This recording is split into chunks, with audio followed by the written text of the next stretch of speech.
Second heading, second question. ಇಲ್ಲಿ ಏನು ಕೊಟ್ಟಿದ್ದಾನೆ, ಏನು ಕಂಡಿಬೇಕು? G of X is a factor of P of X ಹೌದಾ ಇಲ್ಲ ಅಂತ ಹೇಳ್ಬೇಕು. Okay, G of X is a factor of P of X ಆಯ್ತಾ ಇಲ್ಲ ಅಂತ ಹೇಳ್ಬೇಕು. ಅದಕ್ಕಿಂತ ಮುಂಚೆ ನಿಮಗೆ ಫ್ಯಾಕ್ಟರ್ ಅಂದ್ರೆ ಏನಂತ ಗೊತ್ತಿರಬೇಕು. ಓಕೆ, ಫ್ಯಾಕ್ಟರ್ ಅಂದ್ರೆ ಏನಂತ ಗೊತ್ತಿರಬೇಕು. ಫ್ಯಾಕ್ಟರ್ ಅಂದ್ರೆ ಏನು? ರಿಮೈಂಡರ್ 0 ಬಂದ್ರೆ ಫ್ಯಾಕ್ಟರ್ ಅಂತ ಕರಿತೀವಿ. ಓಕೆ, ನಾಟ್ ಎ ಫ್ಯಾಕ್ಟರ್ ಯಾವಾಗ ಕರಿತೀವಿ ಅಂತಂದ್ರೆ, ನಾಟ್ ಎ ಫ್ಯಾಕ್ಟರ್ ಯಾವಾಗ ಕರಿತೀವಿ ಅಂದ್ರೆ ರಿಮೈಂಡರ್ ಬಂದು ನಾಟ್ ಈಕ್ವಲ್ ಟು 0 ಇದ್ರೆ ನಾಟ್ ಎ ಫ್ಯಾಕ್ಟರ್ ಅಂತ ಕರಿತೀವಿ. ಸೊ ನಾವಿವಾಗ ರಿಮೈಂಡರ್ ಕಂಡಿಡಬೇಕು. ಅದು 0 ಬಂದ್ರೆ ಫ್ಯಾಕ್ಟರ್ ಅಂತ ಬರ್ತೀವಿ, ಇಲ್ಲಾಂದ್ರೆ ಫ್ಯಾಕ್ಟರ್ ಅಲ್ಲ ಅಂತ ಬರ್ತೀವಿ. ಆ ರಿಮೈಂಡರ್ ಹೆಂಗ್ ಕಂಡಿಡ್ಬೇಕು ಅನ್ನೋದು ನೋಡ್ರಿ. ಈಗ ಒಂದು ಪಿ ಆಫ್ ಎಕ್ಸ್ ಏನ್ ಕೊಟ್ಟಿದ್ದಾನೆ?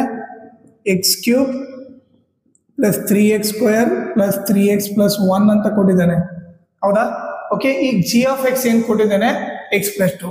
ಈ ಜಿ ಆಫ್ ಎಕ್ಸ್ ಫ್ಯಾಕ್ಟರ್ ಆಯ್ತಾ ಇಲ್ಲ ಅಂತ ಚೆಕ್ ಮಾಡ್ಬೇಕು, ಹೌದಾ? ಸೊ ಅದಕ್ಕೆ ನಾವೇನ್ ಮಾಡ್ಬೇಕು?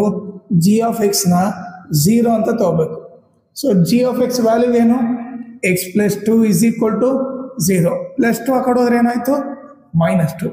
ಈಗ ಎಕ್ಸ್ ಇದ್ದಲ್ಲೆಲ್ಲ -2 ಹಾಕಿದ್ರೆ ಇಲ್ಲಿ ಪಿ ಆಫ್ ಎಕ್ಸ್ ಅಲ್ಲಿ ನಿಮಗೆ ರಿಮೈಂಡರ್ ಸಿಗುತ್ತೆ. ಸೊ ಏನ್ ಮಾಡಬೇಕು? Put x equal to -2 in P of X. X ಇದ್ದಲ್ಲೆಲ್ಲ -2 ಹಾಕ್ರಿ ಇಲ್ಲಿ. ಓಕೆ, ಸೊ -2 ಇಲ್ಲಿ ಏನಾಗುತ್ತೆ? -2³ plus 3 into -2 whole square plus 3 into -2 plus 1. ಓಕೆನಾ? ಈಗ -2³ ಏನಾಗುತ್ತೆ? -2³ ಅಂದರೆ 3 ಸರಿ ಮಲ್ಟಿಪ್ಲೈ ಮಾಡೋದು. -2 into -2 into -2 minus into minus plus plus into minus minus 2 4 ಜಾ 2 2 ಜಾ 4 4 2 ಜಾ 8 ಆಯ್ತು. ಸೊ ಇದೇನಾಯ್ತು? ಇದು -8 ಆಯಿತು. ಪ್ಲಸ್ 3 ಇಂಟು -2 ಹೋಲ್ ಸ್ಕ್ವೇರ್ ಏನಾಗುತ್ತೆ? -2 ಹೋಲ್ ಸ್ಕ್ವೇರ್ ಬಂದು -2 into -2 minus into minus plus 2 2 ಜಾ 4.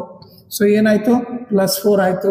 ಪ್ಲಸ್ ಇಂಟು ಮೈನಸ್ ಮೈನಸ್ 3 2 ಜಾ 6 ಪ್ಲಸ್ 1 ಈಸ್ ಈಕ್ವಲ್ ಟು ಏನಾಯ್ತು ಇವಾಗ? -8 3 4 ಜಾ 12. ಇಲ್ಲೇನಾಯ್ತು? ಗ್ರೇಟರ್ ನಂಬರ್ಸ್ ಏನಾಗ್ತೀವಿ? ಇವರಿಬ್ಬರನ್ನ ಸಾಲ್ವ್ ಮಾಡಿದ್ರೆ 6 ಅಲ್ಲಿ 1 ಹೋದ್ರೆ 5 ಆಯಿತು. ಈಗ ಇವರಿಬ್ಬರು ಸಾಲ್ವ್ ಮಾಡಿದ್ರೆ +4 ಬರುತ್ತೆ, ಯಾಕಂದ್ರೆ ಒಂದು ಮೈನಸ್ ಪ್ಲಸ್ ಇದೆ. ಗ್ರೇಟರ್ ನಂಬರ್ಸ್ ಏನಾಕಿ ಸಬ್ಟ್ರಾಕ್ಟ್ ಮಾಡ್ತೀವಿ. 12 ಅಲ್ಲಿ 8 ಹೋದ್ರೆ 4 -5. ಇವರಿಬ್ಬರ ಸಾಲ್ವ್ ಮಾಡಿದ್ರೆ ಆನ್ಸರ್ ಎಷ್ಟು ಬರುತ್ತೆ? ಸೊ ಪಿ ಆಫ್ -2 ಬಂದ್ಬಿಟ್ಟು ನಿಮಗೆ -1 ಬರುತ್ತೆ. ಓಕೆ, ಇಲ್ಲಿ ಗ್ರೇಟರ್ ನಂಬರ್ಸ್ ಏನಾಕಿ ಸಬ್ಟ್ರಾಕ್ಟ್ ಮಾಡಿ 5 ಅಲ್ಲಿ 4 ಹೋದ್ರೆ 1. ಸೊ ಇಲ್ಲಿಂದ ಏನಾಗ್ತದೆ? ನಿಮ್ಗೆ ರಿಮೈಂಡರ್ 0 ಬಂದಿಲ್ಲ. 0 ಬಂದಿಲ್ಲ ಅಂದ್ರೆ ಏನು? ನಾಟ್ ಎ ಫ್ಯಾಕ್ಟರ್ ಅಂತ ಬರ್ಕೊಡೋದು. ಇಲ್ಲಿ ಏನ್ ಬರ್ತೀವಿ? Since P of -2 is not equal to 0. So ಏನ್ ಬರೀಬಹುದು? G of X is not a factor of P of X ಅಂತ ಬರುತ್ತೆ.